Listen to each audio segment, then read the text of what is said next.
Actually, esteemed reader, one of the best ways to improve your health quickly is by learning how to read nutrition labels. You may think these labels contain some complex science and mathematical equations, but they're really not that scary. Let's walk through how to properly read these things. The first thing you'll notice is that the top of the nutrition facts are the serving size and servings per container.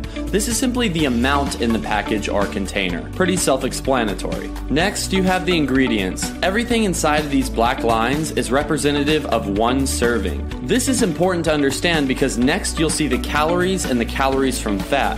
This is pretty much the only thing most people ever look at, and this is a common mistake. If the package says 200 calories on the bag of chips, but the servings per container say 2.5, that means there's actually 500 calories in the bag. This is a clever little marketing trick that you should be aware of.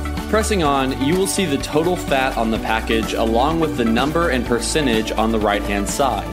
The number represents the total fat in one serving, and the percentage represents the percentage based on a 2,000 calorie diet. So 8 grams is 12% of a 2,000 calorie diet. I should also remind you that fat is not bad for you, and there are plenty of healthy foods that are high in fat. What you really want to watch out for is any trans fat. Trans fat is the kind linked to heart disease and all sorts of medical conditions. Avoid this at all costs. Saturated fat should be much less of a concern. This may surprise some of you, so I will link a few studies below that have conclusively proven that saturated fat is fine to eat and not the cause of many diseases it was wrongly accused for. Think of saturated fat as the middle child of the fat family. He's got a good heart, but he's just a little misunderstood. Now you may be thinking, wait a minute, why does the total number of saturated fat and trans fat not add up to the total fat on the top? Where's the other 7 grams? Well, this is because not all fats will be listed on the nutrition label. Only the nutrients deemed most important ever make it to the nutrition labels. Don't worry though, the other fats not listed are generally healthy and should be much less of a concern. Pressing on, you will see the cholesterol and sodium. Remember, these numbers are based on one serving. If the sodium was 25% of your daily intake and the package had 2.5 servings on it, that means the entire package contains 63% of your daily sodium intake. Quite a bit considering this is one snack. Onward, you'll see the carbohydrates section. Carbohydrates are the breads, grains, fiber, and sugars in the food. The first section you'll see is for dietary fiber. Having a good amount of dietary fiber is a good thing as it helps with digestion and satisfaction from your meals. Now, the next section is what you really need to pay attention to.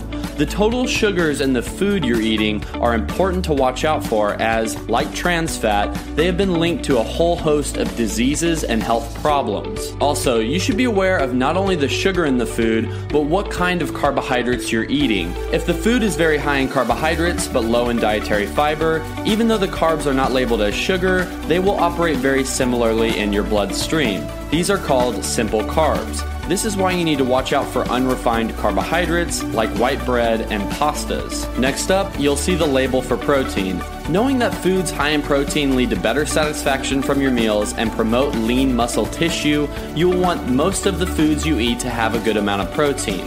Finally, we have a few key vitamins at the bottom. It may sound strange, but ignore these. These numbers will be notoriously low, and you should be focusing instead on getting lots of fruits and vegetables in every day to meet your vitamin requirements. Leafy greens contain calcium and iron, and fruits contain vitamin C and vitamin A. The rest of the nutrition label facts contain recommendations about how much in each category to get in. They do not change on the nutrition label and are not that important.